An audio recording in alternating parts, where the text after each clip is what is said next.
Hello and welcome to Talk from Superheroes. Hey everybody, I'm Andrew Ivanme. And I'm Diana McCullum. And you're listening to Talk from Superheroes, where every week we discuss a piece of heroic television or film.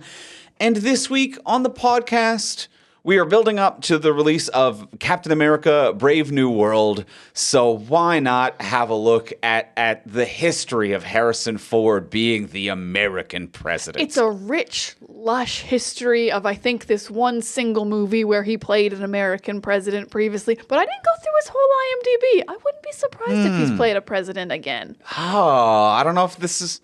That's a good question. Is Clear and Present Danger a sequel to this, or is that a different thing entirely? No, that's a Tom Clancy one. That's a Jack Ryan. He's a Jack okay. Ryan, I believe. Gives the same government official. Yeah, he's played government official, government employee before. But yeah, I don't know if he's ever played president before because he's iconic as it in this, which we will get into. But he'll be playing one again in Captain America: Brave New World. There's going to be parallels, and I love having recently seen a thing to draw some great parallels. Yeah. So we're going to see Cap 4 and be like, here's all the Air Force One references. We just watched it. And we'll feel superior. At one point, he flies on Air Force One. Some second thing. He goes into the hatch below. Yeah.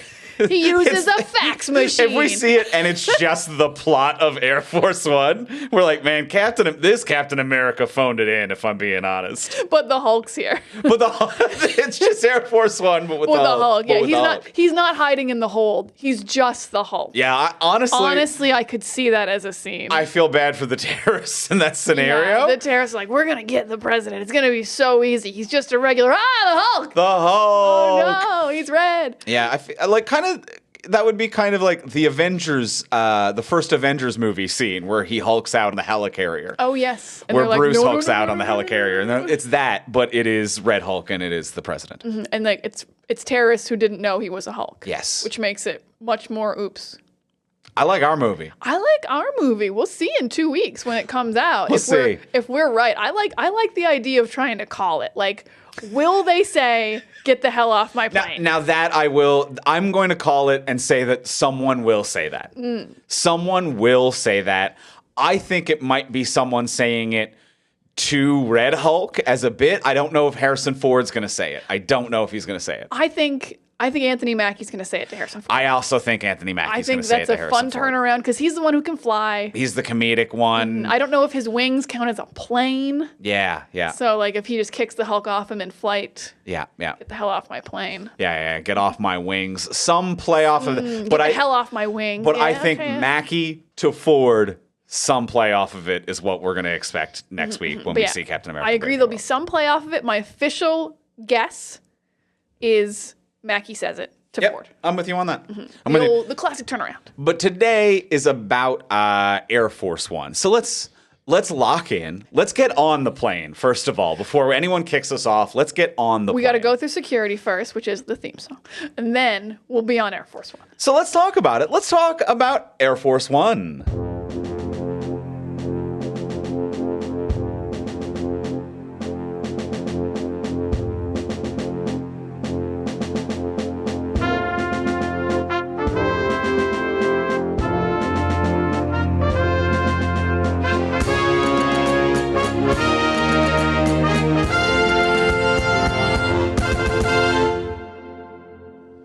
All right, we have seen Air Force One. I believe neither of us for the first time. I don't think I'd ever seen it. Really? Okay. I think I had seen the iconic scenes somehow. Some clips. I don't even think this was like a TBS watch I've ever seen, even though it feels like a TBS. It has that energy, but I think it did not get that kind of a buy-in from network television for some reason, now that I think about it. I know it originally had an 18 or an R rating. And they couldn't get it down, I think the credit said. So it's got a higher rating than was good in the day. But like so did Die Hard and stuff like that. But I think maybe they just couldn't edit it for television. But yeah, I agree with you. It has that vibe of a good TBS. I don't remember seeing it on television growing up. I remember seeing it like maybe twice on VHS before today. Yeah, and I think I've seen the cover of the VHS in every place I've ever been in my life. Right. I don't know why. Not that it's like iconic, but just I feel like I've seen this VHS cover just everywhere. Then again, I worked in 2 different video stores, so.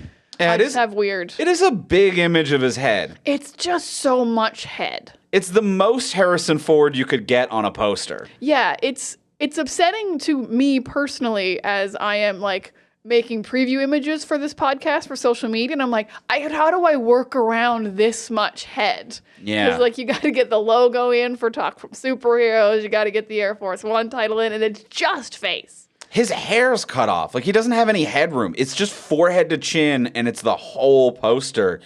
Yeah, I can't think of any movie that gives you more head. More face. And like Harrison Ford is clearly like the selling point and the lead, but like no one's like, please as much face as we want to see every pore. Yeah, that's a massive amount of face. That's the amount. So Well, how did you feel about this movie? Diana, did you like it? I did like it. I liked it quite a bit. I didn't love it the way I thought I would, considering how famous and like good it is and iconic in a couple lines and like the cast, Gary Oldman, Glenn Close, Harrison Ford.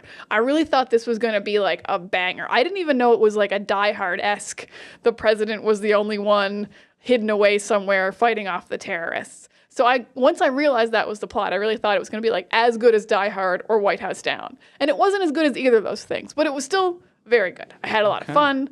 There's some great I wasn't action. expecting you to drop White House Down there, but you know White what? House Down. You're not wrong. I'm not wrong. You're not wrong. Huge White It's House fun. Down. That's a is- fun movie. It's a fun movie, but I just wasn't expecting it as a pull. Oh, it's just one of the greatest movies ever made, and it's clearly influenced by Air Force One. But understand. we're on Air Force One. The action's fun.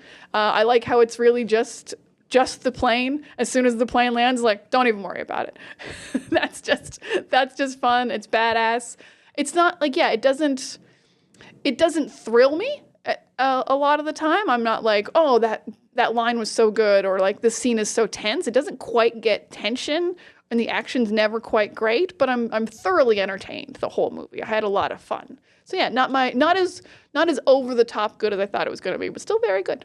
Andrew, how did you feel about Air Force One? I think it's really good. I think it's really good to great. I love it. I have a lot of fun with it. This was Had you seen it before? I had seen it before, but it has been many years. This isn't like a frequent rewatch or anything that I'd stumbled across recently. Literally, I think the last time I saw this was a VHS rental from a Blockbuster video. So it's Nice. It has been some goddamn time since I have seen Air Force One. But yeah, I had a blast with it. Yeah, I think it's fun.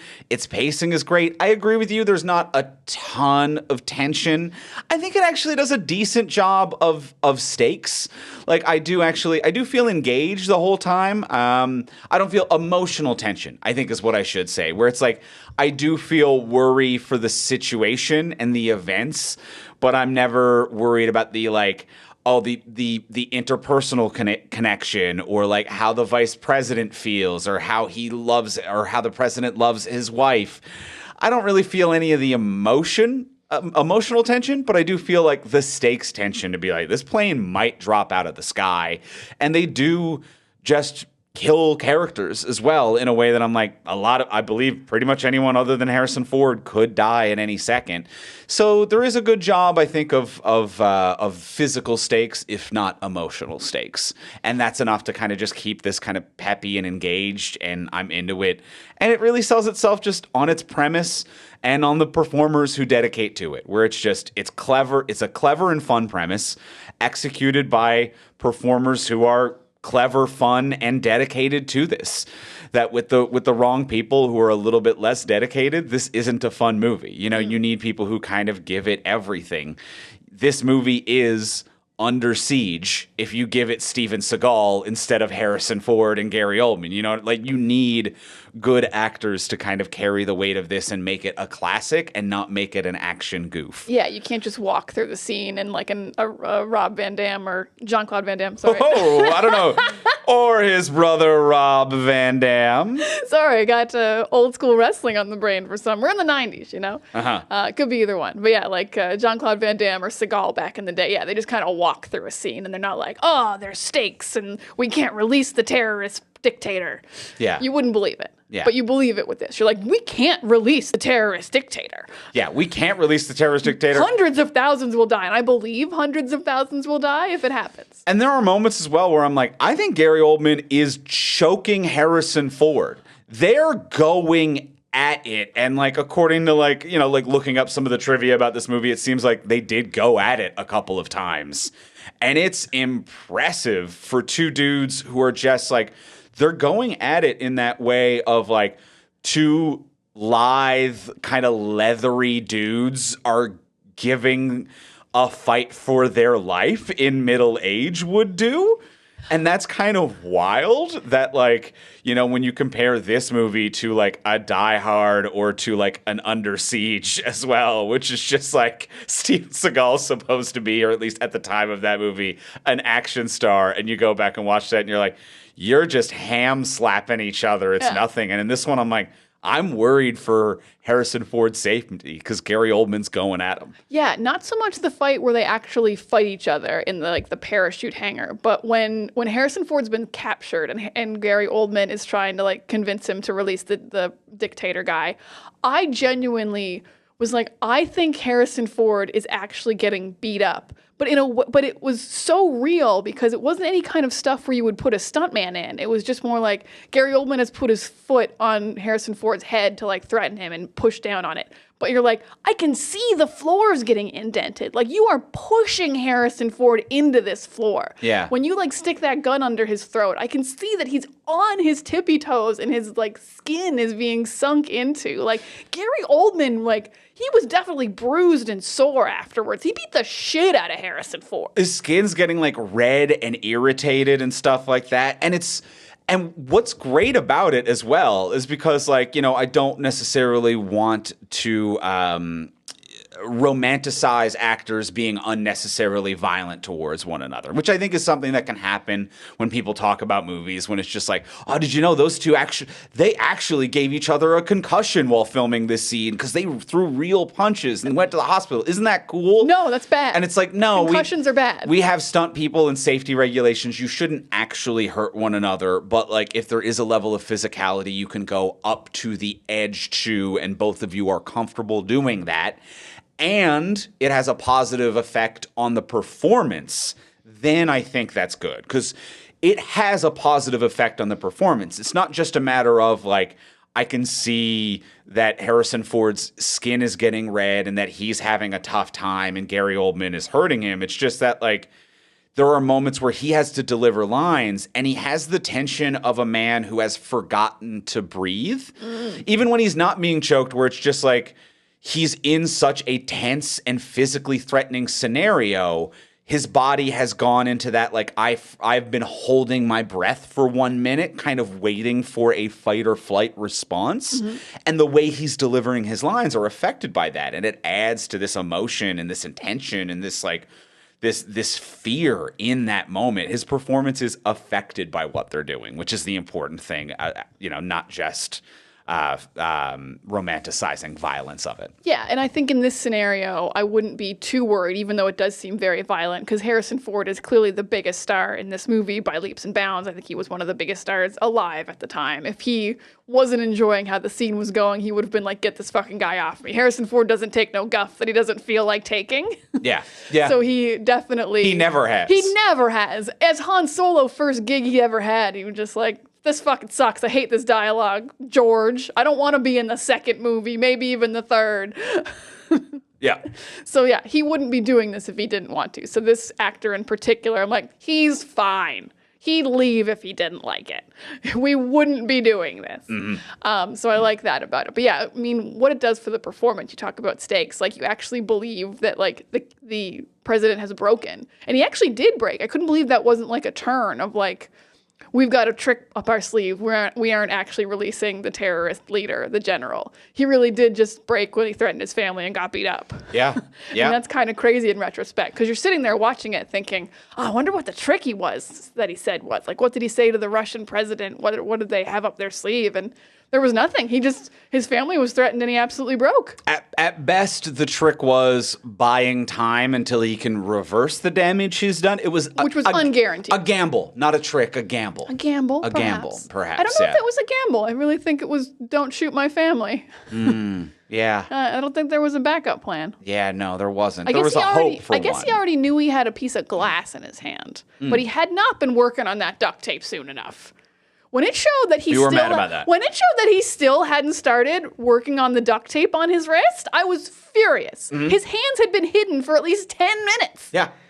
Yep. So mad. So bad. Yeah. You're not a smart president. No, not great. Not great. Guy holds a gun to your family and you can't even use a piece of glass. How you running the country? No multitasking. I do want to. Aside from the glass thing, Okay.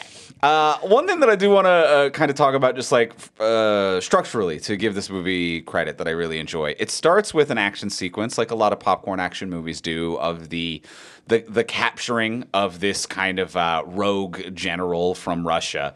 With U.S. troops in this like joint Russian American mission, and it's just a cool action scene to start with, just to be like, we've captured a guy. This is going to come up later that they want him released.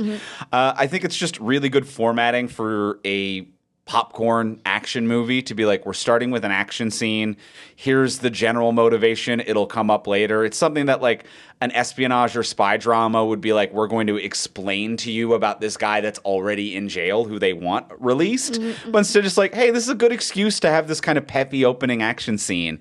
And I think that formatting works really well. It is really good structure. You're right. A lot of movies are like, we'll introduce a general who has already been imprisoned once the hostage situation has happened. But this is really smart in this movie in particular because the action, if you don't have this opening scene, takes quite a while. We have to get to know the president, all of his lackeys, his wife, Gary Oldman and his crew, the press manager. There's so many people we're introducing before the action starts that if you don't have this opening action scene, then it's not dead air, but for an action movie, you're like, get to the stuff. They're asking you to commit for a long time. Yeah, but this opening scene is actually really cool. It's real competency porn kind of military action. Yeah. They don't even bother introducing any of the American guys. They're just like, no, they're super good at this. You're gonna want to see this. Here's the thing, it's just happening. Yeah, they're gonna parachute down, and like I love when the people like plan stuff. You know, you put an explosive on the roof for when you're flying away, so the guy shooting at you get blown up. It always just makes me a little happy. Like, Yeah. oh, you guys didn't know about the bomb. You didn't see that coming. It blew you up. It blew you up. It blew you up. It blew you up pretty good. Continuity error though, because that annoyed me, small one, because when they kidnapped that general, he was asleep in his bed in his pajamas. And then when they released him from prison, he suddenly had his general's uniform again. And you get released in the outfit you went in. I think they brought him a random general. I think that was part of the demands, but maybe they just didn't spend screen time on They it. released him within 5 minutes of the phone call. Who went to his house and got him his little general's uniform? Yeah, it shouldn't fair. have fit that well then, if it was just Around. All right, fair. You know what? Fair. I'm not mad about it, but fine. I want to see that I'll- man leave prison in his jammies. in his jams, Yeah. and then get murdered in his jams. He did get murdered. I think that's what dictators deserve. Yeah, fair enough. Fair enough. But no, he probably wanted they probably hide that everywhere. I mean, considering how happy everyone at the prison was that he was getting out, he was probably getting out soon even without Gary Oldman's interference, it seemed. There's a lot There going was on no there. one at the prison against it. Yeah. No one at the prison seemed to be like, oh no, we're releasing the general. Yeah, they seemed pretty pissed at the state of Russia in this scenario. Yeah, I don't remember enough about the relations and states of the world in 1997. I was Yeah. a child, but yeah, it seems complicated. Yeah. It seems complicated, and I'm gonna say that America. I don't really like this president's global take, or really a lot of his stuff. Like it's cool in the way that like.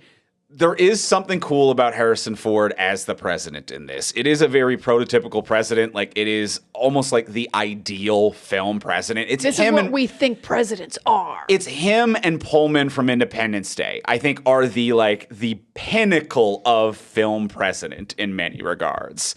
But it's this dumb fantasy where like he has this statement in Russia after this joint operation where he's just like, America's not fucking around anymore. If anyone's bad, we're coming right away. And I'm like, I think actually I don't, in this made up conflict, maybe you did intervene late, But I also there's two bad ways that a country can intervene, and it's too late or too early. I agree that there is a sweet spot, but his whole speech is just like, if a country looks at us wrong, we invade tomorrow. And I'm like, actually, It felt maybe we should pump the brake a little. Yeah, it was a little like Minority Report thought crimes kind of a warning. Yeah, it was. It Don't even think about it. It was more of a statement of we're running the world now, we're America. Like out loud, just being like, if And he anyone said the quiet part out loud. anyone disagrees with us, we're invading you. Right away. Right away. No Phrased thought, it no better, question. but the implications are not what he said. He phrased it in a way that I agree was cool, and Harrison Ford delivers it cool. And I mean, I think it's weird what you just said about the two coolest presidents. I guess they have to just be pilots. Is what makes a president cool? They both were pilots. They both were pilots, huh? To be a cool president, you have to be a pilot. Huh. I wonder if any of our other presidents could pilot anything. I wonder if there is kind of like a focus testing film type thing for that to be like a war pilot, and especially I think like they said he was a rescue pilot who like kept flying back to save people. It is that sweet spot of like, you are a war hero who put yourself in danger, but especially rescue pilot, you were not actively engaged in some of the physical acts of violence. So it's more palatable to the general public in a movie to be like, oh yeah, well, you didn't do horrible things up close. You were a pilot. Yeah, it is kind of if you're anti-military in any way, it is the easiest to swallow military position you could be in. Yeah. I mean, even similar, because I love making everything about this, like the only military character on our show 911 is the guy who was a medic in the army. Yeah. And they're like, yo, he was a medic. He didn't shoot anybody. Don't worry about it. Medic is a good one too. Medic is a good one. Yeah, medic gets underutilized with the exception of 911, but because medic, you still got to be there. You got to be there, as well. and you're part of the war, but you're Yeah. just saving people. You are kind of the only, like, with a plus minus of not deaths. Yeah. My deaths plus minus is I saved more lives than I took. But while still having that cool factor of I was in danger in terms of like I was this under film fire, sensibility. and Yeah. I was wearing a vest and I had a gun. And Because in reality, there are lots of people in the armed services who are never in the line of day. Like there are cooks, there are engineers, there are just mechanics and tradespeople and technicians who spend 99% of their time on bases or working on an Excel sheet. It's a large. I want the Excel mechanism. sheet president. I mean, that's Jack Ryan. Oh fuck! That's he the was premise never of Jack president, Ryan but as that well. is that is Jack Ryan. That's You're the right. premise of Jack Ryan. You're right. I forgot about Jack Is Ryan. what if Spreadsheet was Action Hero? God, Spreadsheet Action Hero. Yeah. So good. Yeah.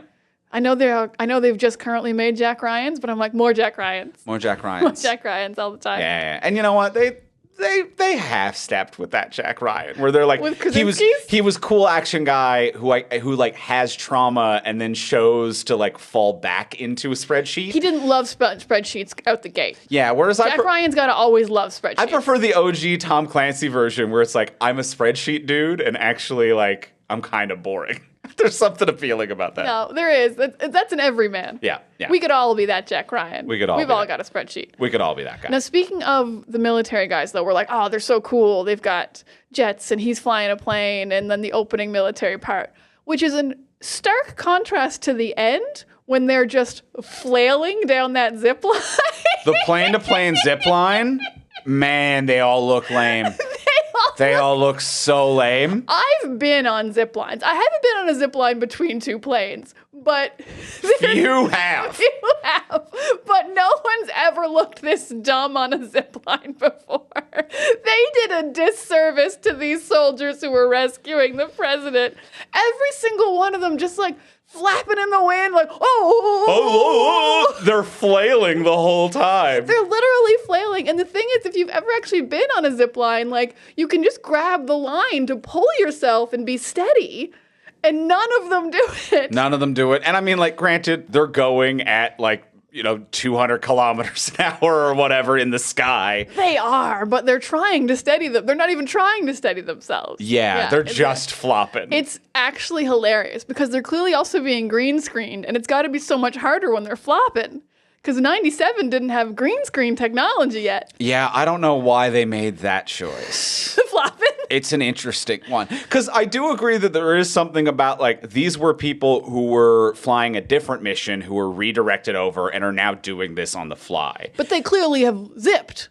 They have zipped in some way. And also, it's like they are professional, high-level airmen.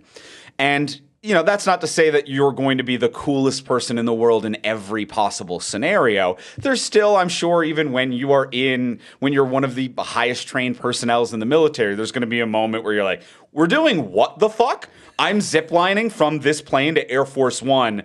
That is, and maybe you don't show it, but you're like, that is a little wild, and I actually am not mentally prepared for this.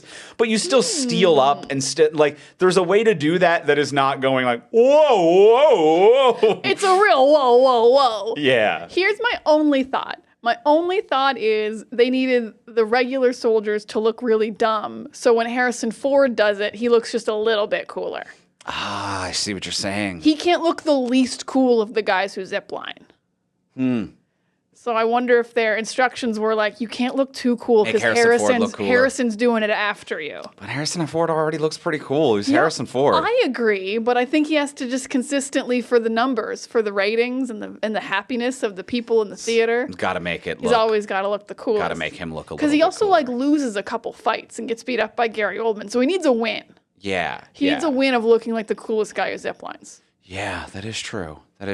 And also Harrison Ford is good at that as well, of getting beat up a little. Like if you like wumps, Harrison Ford used to bring it to the table. You know what I mean? I'm not gonna lie, while watching this, I was like, this is some good wump stuff. Some good wumping. Mm-hmm. Especially a really good wump is when a stuntman is not interspersed. When you get the actor the whole time. Oh, yeah. Because then there's no weird edits. You're not like, was that the actor or the stuntman? So when he's getting beat up, you're like, that's Harrison Ford getting beat up. Mm-hmm. And then it is very of the era of the John McClanes of the I'm bleeding, I'm dirty, I'm kind of wrecked, and I'm going through it. Back when it was still cool to be an injured action hero and you didn't have to be invincible. It's so much cooler when you're injured and you're overcoming so much everything. Cooler. John Wick's the only one who does it like that these days. Oh, you're right. John Wick is really a return to this sucks. Fuck. This sucks. Yeah. Yeah. One of those guys. Yeah, because it used to be your Jackie Chan's and then Harrison Ford and then Bruce Willis. But yeah, now John Wick, your Keanu's, and I don't know if anyone else is doing the I'm hurt. Yeah, not really. Or I'm not invulnerable. I would say maybe Chris Evans is Cap. But it's always so short term because he heals so quickly. But he'll have the crap kicked out of him at the end of a fight though. That's true. Yeah, the end of Civil War fight against Tony. He's been destroyed. At the end of Winter Soldier, he's been shot twice by Bucky. Plummets from a plane. Yeah. Yeah, so maybe Chris Evans. I'm trying to think. I don't think any other of the Marvel guys really get the snot kicked out of them at the end of their fights. That get wrecked in that way. Yeah.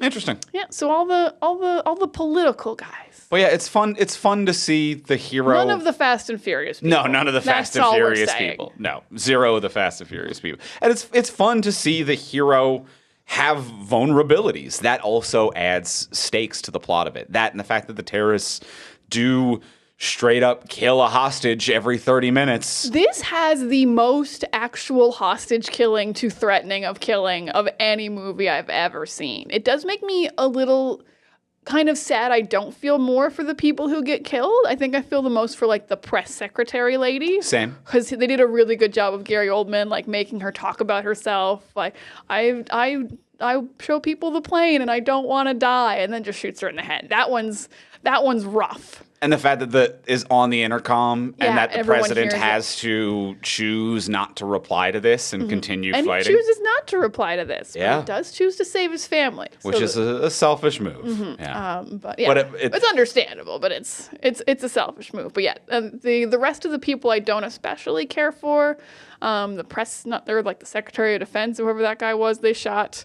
It was shocking every time they killed someone, but every other death But it didn't was, feel anything. Yeah, when William H. Macy died, I was like, all right, we're almost done anyway. Go ahead and kill him. Yeah. Paul Guilfoyle, the guy from CSI, just jumps in front of him and takes a bullet, which was great. But then he didn't die, which is crazy because everyone else in this movie died so fast. I like that too. To be like, I like that this movie has a sincerity about like, bang, someone's dead. Bang. Oh, they're not dead? Sucks. Yeah. It still sucks. Like it's Making just a man with a bullet wound to the chest zip line, though, there's no way he's still alive. no, he's done. He's dead in the other place. He's done for. Let's be real. But yeah, there's something that is kind of chaotic about it that adds to the stakes. But like you were saying a moment ago, like of like wishing you felt something more, even though it's shocking. I think that kind of goes back to like what we were saying at the beginning of the episode of the idea of like there's objective tension, but no emotional tension. Yeah. Where like there is tension to be like someone could die, but I don't really know them. Yeah, I agree. Everyone in the movie is feeling intense tension, and that's making a very good popcorn film for me. But I'm not so invested that I'm like, please don't shoot his wife. Because she seems fine, but I didn't. If they shot really. the wife, I probably like. If they shot his family, I wouldn't have cried. No. I would have been like, "Whoa, this movie did that," but it wouldn't have been like, "No, oh my god, how could you do that to my boy, the president?" I think the biggest whoa you did that for me was when that one jet fighter got in front of the missile that was going to blow up Air Force One. That like he kamikazed and saved the president because that guy had like been with them for a bit and he'd shot some other missiles away. They actually kind of established that pilot a bit. Yeah. Like I mean, again, like we say, pilots. Yeah, pilots. Pilots really read well. Yeah. They perform well. Yeah. When he just was like, "I got you, Mr. President," and ran his plane into the missile so Air Force One wouldn't blow up. That was the biggest moment. Yes, yeah, because we have a man dive in front of a bullet for the president in this, but there was something so.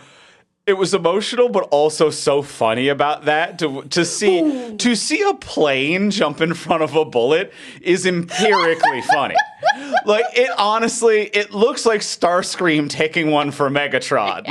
Like there is something about like I didn't think a plane could jump in, and even the way it doesn't fly into it.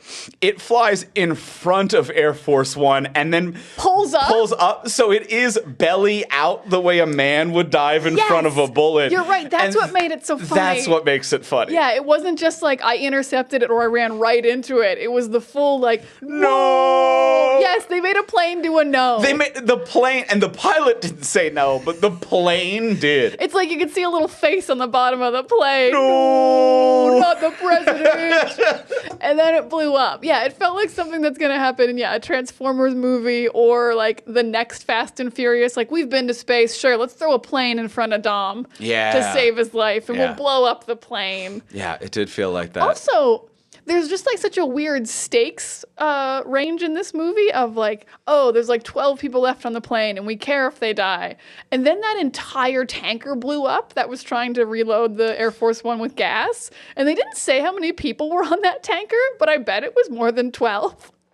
And suddenly the ratio of people we've saved to lost just was crazy. I was like, that whole plane's gone. Yeah. No one cared about that blew up pretty plane. heavy. Yeah. I doing don't know how their many best. people are on those. A tanker? Yeah, I mean, I'm sure I assume there's some technical stuff going on with the gas. I'm gonna guess 2 to 4. 2 to 4 people. Yeah. That's not enough backup people if something goes wrong. I think it's just your pilots and then 2 people in the back. I don't think they're counting on anything to go.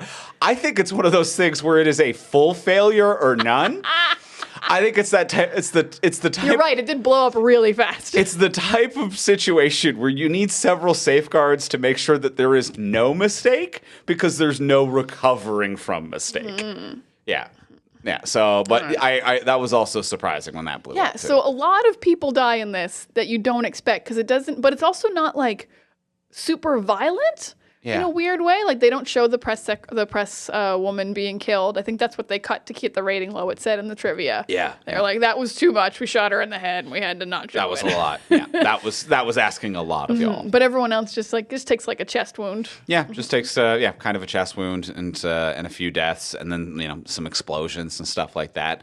Also, good miniature work in this movie too. Like, just love the miniatures of Air Force One. Just it all looks fantastic. The whole movie looks terrific. There's like a handful of like green screen composite shots that don't age perfectly, but like a lot of the miniature stuff looks good. The sets look great. Like this. The explosions look great. There's one shot with Harrison Ford it's when they like get all the people off with parachutes, and then the refueling plane blows up and it falls into frame behind like the emptying cargo deck of Air Force One while Harrison Ford's hanging on. I'm like, there's a lot of complicated things going on in that shot, and it all looks really good and layered, and the depth looks really sharp. It's some good looking stuff. Good looking stuff. I mean, Gary Oldman's death is incredible. I mean, that's more choreography than good looking, but this is one of my favorite movie and sound deaths effects as well. Oh, crack. Yeah.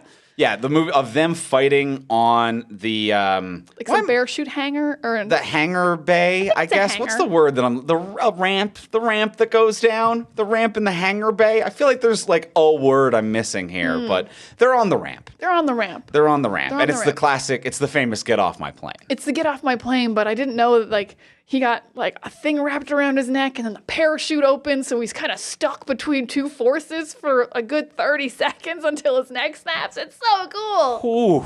And then he falls slowly to earth and he's dead. I love it. That's badass. Limp neck Gary Oldman floating to the earth? Come on. That is, it's a wild ending. It's a really cool way to end that fight sequence. Yeah. Here's a really cool thing that I like about this movie, for 1997 especially. First of all, female vice president. Love that. Because this is definitely a movie that could not have enough female characters, and still doesn't, but like they're adding them every now and then. Here's a crazy little thing that I'm going to point out. Harrison Ford's wife has gray hair, and she's brunette, but with some gray, and I'm like, for 1997, this is crazy. Yes. The fact that she's not a 25-year-old smoking hot model, thank you. She actually looks like a president's wife of a proper age who looks beautiful and undone up and not like a movie star. I adore this casting. They grade her up. Like, I can also tell that I'm like, it's not your natural gray. They grade you up in like a Reed Richards-y kind of way. She's 14 years younger than Harrison Ford. Right. But like, she looks like compatible. Yeah, she looks compatible, and I agree that the gray hairs was a really nice choice. Really nice choice. It was so real. I was like, oh shit, she's a real wife. She's not an actress you hired to play your wife. It made her feel like such a more real person. She's a real wife is such a funny sentence. I know what you mean. I know what you mean. She's not like, Famke Janssen from 1997 here, who I never believe is anyone's actual wife. Right. She's like a real person. Yeah, I agree with that. Yeah, and in '97, a woman in power with gray hair. That was the height of feminism for films in 1997. Yeah, this movie did so much for women everywhere. I mean, for female vice president, that's great. Yeah, and Glenn Close. Glenn Close rules. Does a really good job with like the handful of scenes that she's given.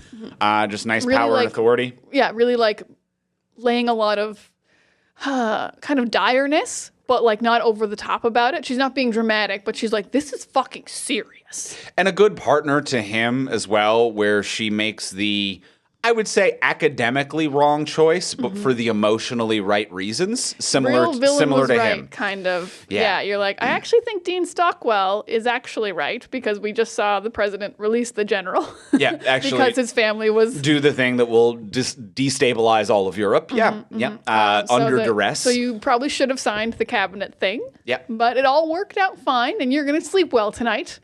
Yeah. And I think that this is kind of why this movie is one of the the perfect ideals of the American president in film and everything like that, where it's like all of these characters represent the truly, like, in many ways, bad aspects of America, but they represent them in honest ways that have actual integrity behind them to be like, no, I'm standing up for what I believe in. And maybe what I believe in her scenario is like, I believe in my friend, the president, figuring out a way out of this. What I don't believe in is the series of checks and balances the Constitution have laid out in order to make sure that we're not compromised as a nation. And it's like, I think you should believe in the second thing, but there is something that is so earnest about like the like raw Americanness of this to be like, well, no, I believe in my friend. I believe in my family.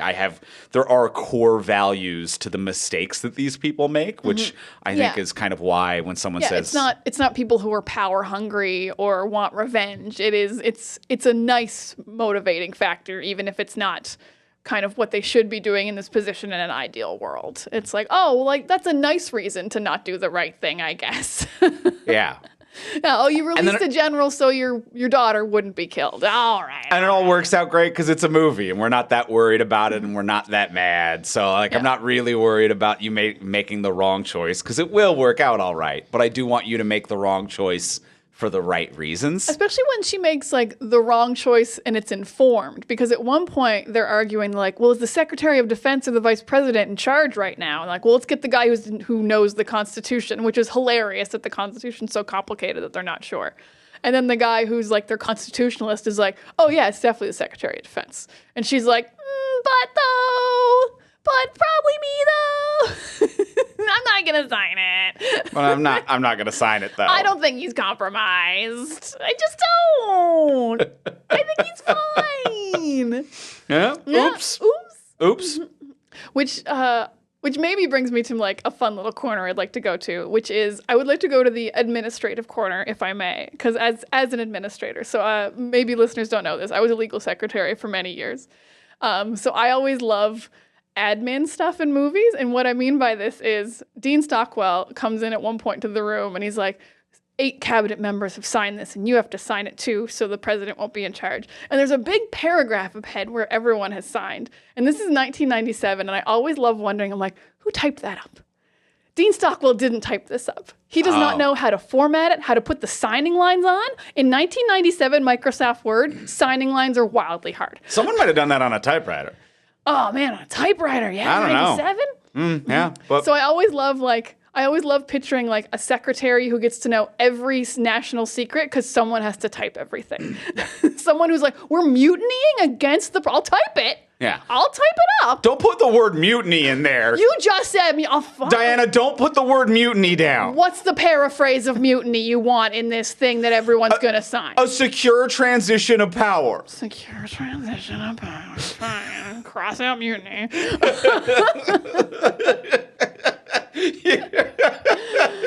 But yes, there is always an administrative person who knows everything. Who knows everything, and also I think the bigger aspect of this movie that I wanted to discuss was that fax absolutely did not go through by the time they left the room. This made me furious. So you have to wait for the confirmation. It didn't even dial yet. So they go to send a fax because, if you haven't seen the movie for a while, they go to send a fax because all the phone lines are cut off, but one of the secretaries is like, the fax is on a different line. They might not have cut it. So they write a handwritten note to the White House, and like, we're going to fax it. And they go to the fax machine, and she puts it in the top, and they hit the button, and the second it runs through, they're like, we did it! I'm like, that just scanned it. That's not how that's step one. That's not how faxes work. And they run out of the room, and I'm like, you didn't get the fax confirmation. It's got to dial. It's got to send. It's got to be received. It's got to complete the transmission, and then it will send you a received receipt if you have that turned on in your system settings, which you don't always get the received receipt. I'm sure that you did when you worked at law firms. You had to legally. You had to, or if it wasn't coming through, you had to go into the settings and make sure it was turned on. But either way, you have to make sure that there's that received receipt. And I started being a legal secretary in 2008, 11 years after this movie. So I assume faxes took even longer in 1997. So when they just like celebrate and run out of the room, I was furious. I was like, you got to stay for 10 more minutes to make sure that fax goes through. Yeah. And if it doesn't, you got to scan it and try again. And fax machines in 1997, I'm going to say this as well, were never labeled properly as to which side the writing should be down or up on. I would believe she knew, though. I would believe she knew. Not Harrison Ford. If I were the president, I would have written the note on both sides. Because I'm like, there's a zero scenario that I'm feeding this through the fucking machine, and I'm not getting it through. I'm writing the note on both sides. You know what? I love that safety procedure. That is really smart. I think he handed it to her and she ran it through. Yeah, but she still, knows. She knows. still a very good idea. Love that. Yeah. Love that. You will be in charge of the faxes in the apocalypse. Thank you. In the case of terrorism. Thank you. Yeah, the safety idea, you got to write it on both sides. You just have to. Yeah. Love Yeah, that. I but- think there's also, well, I don't know about 97. There used to be like a double-sided button. That's always a good. Whoa. You can just scan both sides that way if you're not sure which way it goes. Oh, that would explain why. Oh. That's why I would get a fax with like one blank page sometimes some at previous people- jobs. I think some people just never bothered to learn and always hit double-sided scan. Yeah, a lot of faxes would come through. Just one blank page would just run through, and then you put that back in the old tray of the empty paper. Yeah. Oh, faxes. I've always had such What a a weird time. affinity for faxes. Just non-consensual printing. Such craziness. It's insane that we did It's it. insane. It was like, yeah, you can print as much of my paper and use as much of my ink as you want if you send me a letter. It's insane that it's still a weird thing that some legal documents require. It's not required so much anymore. Oh, okay. You still can. Okay. A fax is legally binding because you can prove it went through. Ah, interesting. So that's what's Okay. nice about faxes. Because like even a letter, you can't prove it got there for the most part. Even if you get like a tracking number, you can't show that it went to a person, but you can prove it went through to a phone number and printed on someone's printer. Oh, interesting. Okay. So that's why we use faxes in law. Although not so much anymore, as far as I know. No, yeah, it's got to be. Back in my day, we still actually were. You still actually I actually fax feel like things I around. lived through the transition of getting rid of them, which feels like a weird like time. I was like, I feel like as I was a legal secretary, it like dropped off more and more faxing. Yeah. What a time. What a rich life I've led. What a world it used to be. Well, back to the movie. Aside from faxing, as well, yeah, a great cast, top to bottom, a great What a supporting cast. cast. Just a little William H Macy, like we mentioned, like Gary Oldman and Harrison Ford as the leads, obviously phenomenal. Then we're getting Glenn Close, and then a little William H Macy, Dean Stockwell, a bunch of other character actors that you've seen in 1,000 Things, which is fantastic. Yeah, good stuff. It's great stuff. Yeah, I think William H. Macy's character is weird because I feel like he doesn't even appear or have a line until more than halfway through, and then suddenly it's like, oh yeah, I forgot you were in the opening credits, William H. Macy. Yeah. What? Did you have like a scene that was deleted earlier, or whatever happened? I'm glad you're here. Glad you're here. Once you got here, your energy was so good that I was like, where have you been? He brings a good energy. He does bring a good energy. Yeah, he brings a nice, as like one of the last surviving crew, like it just the competency of like, no, we're here with you, Mr. President. I'm like, I like this dude. He's got a G Shucks America kind of vibe that I actually believe, like a weird innocent naivete that I don't think anyone who in this actual position of power would ever have. Yeah. But I'm like, oh, that's nice. But he also seems like someone who could have got to that position as well. Like it seems for this president, that this president would appoint. Yeah. Oh, give me that nice naive guy. He's gonna be my general. Yeah. I like him. Yeah. I like him. No, I like him a lot. Other than the fact that he did get those people to open their parachutes way too soon. Oh, They're man. dead. They're dead. This was maybe the only effect that was like, no. Oh, no. Because he said, as soon as you leave the ramp, pull this one. And then it showed the people jumping off the plane. The second their feet leave metal, they're like, whoop. And like they're jumping out 1 second after one another. And it's like, Oh, they would have been so tight up. there's, and even in the shot of like, look at them coast safely to safety. And I'm like, they are on top of one another. They are Untrained parachutists. they are getting fucked. Yeah, maybe like 2 of these guys were military and the rest seemed to be staff. That's why I'm like, you don't have the control to get away from one another. You're ruined. You're fucked. Yeah, you did not save. You saved maybe half these people. Yes. Yeah. Yeah, because like even just the wind from the engines, as soon as you're behind the plane, would have fucked up your parachute so bad. Oh yeah. Like, you gotta fall like I don't think you 100 should be opening it on the ramp. No, but he was like, open it right away. Go ahead. Ooh. Ooh. Yeah, he's flying fast and loose I with a love few that. different things that are going on here. Yeah. And then, like, just so many character actors, just every guy who spent 20 years playing a Russian in anything is a Russian in this. So just like, yeah, a lot of the hits. I would say I was surprised. The guy who was flying the plane was very familiar. So I went to his IMDb. I'm like, oh, how many things have you played a Russian in? Gary Oldman's kind of first in command, who was flying the plane. And literally the only thing on his IMDb that I recognized was the landlord from Spider-Man 1 and 2.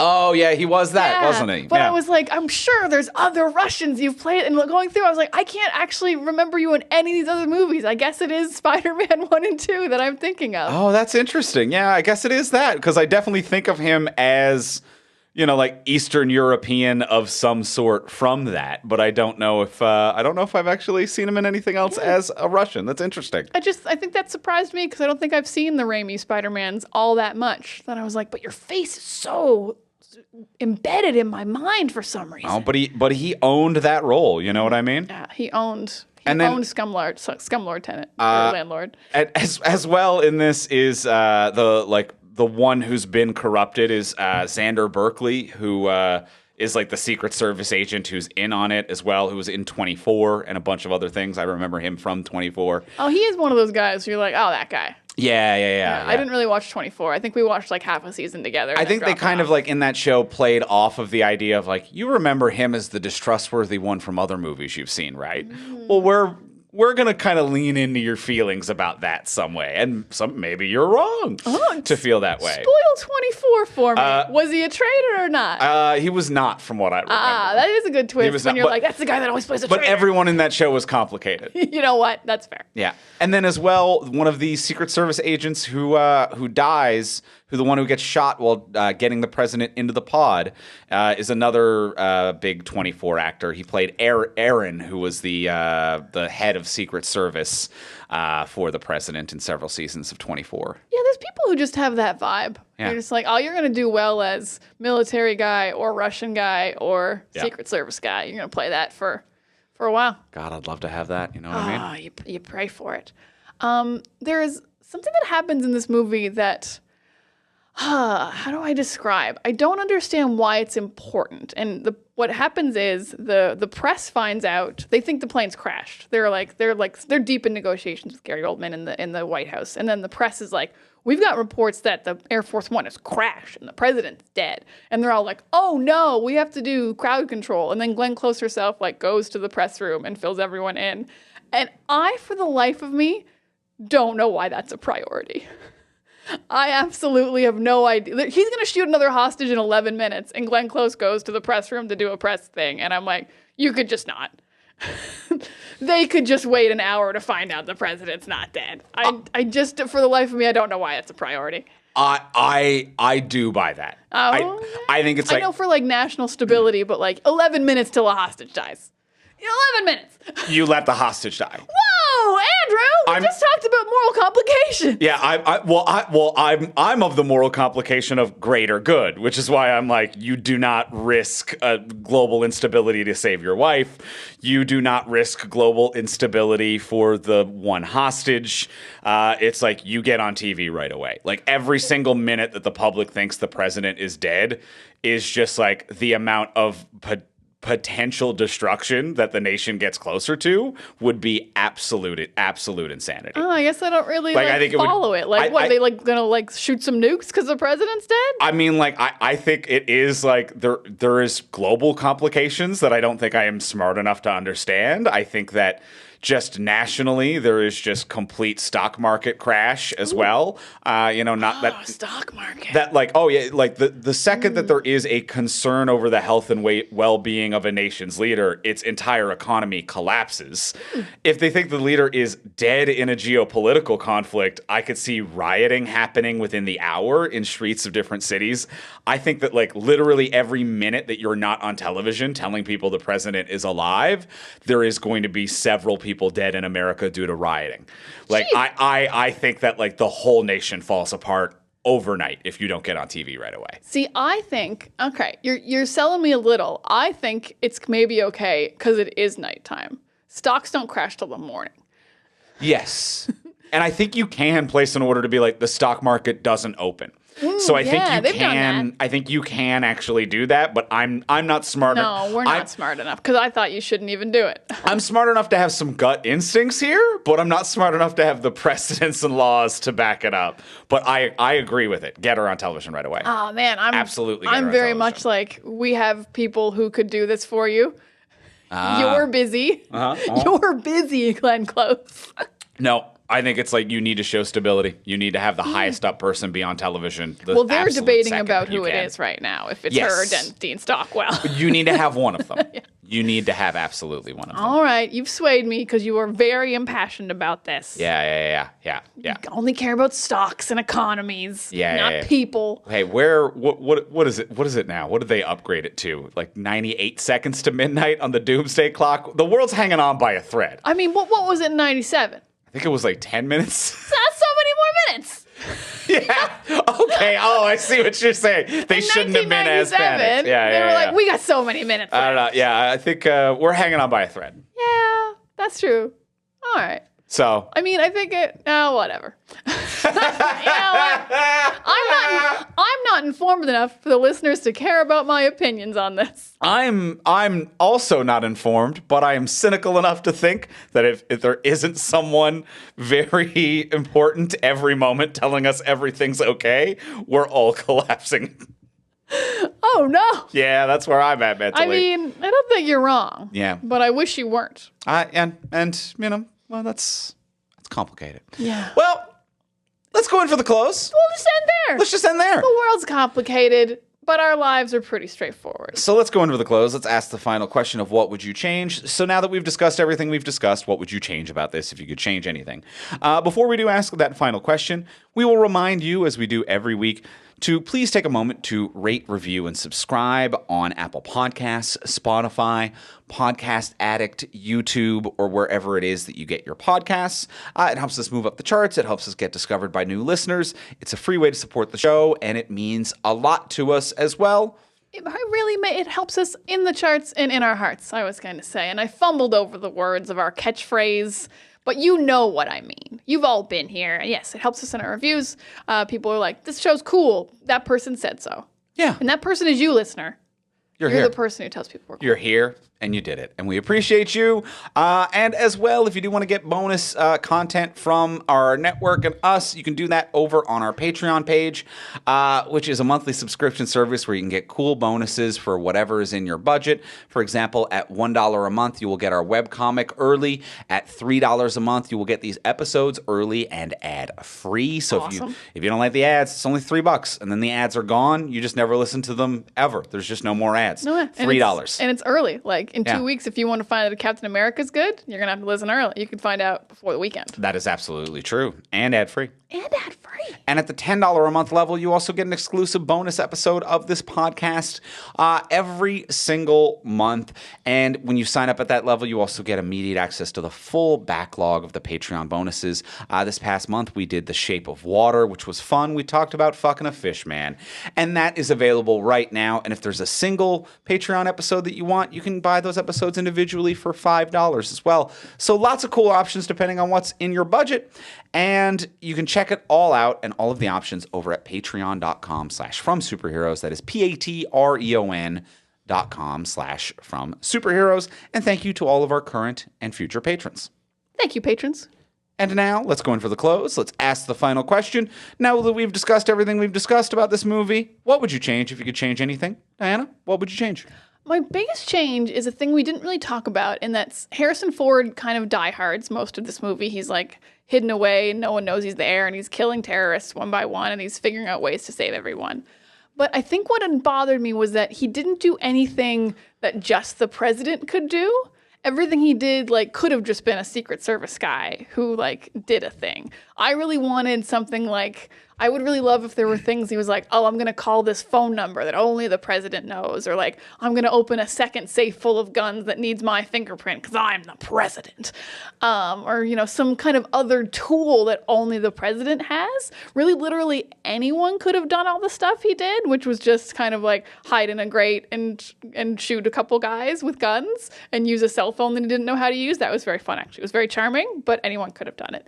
There was no like special like radio frequency that only the president knew, or I really wanted some like cool president stuff, like even some kind of like conspiracy theory stuff, like, well, what they don't tell you is the president can do this, because at one point he's even like the football, which is the briefcase full of nuclear codes, which is not what these people are after, but I like really felt like it needed to come into play somehow once you point out that like, hey, the nuclear codes and the Russian bad guys are here, but they don't give a shit about those for some reason.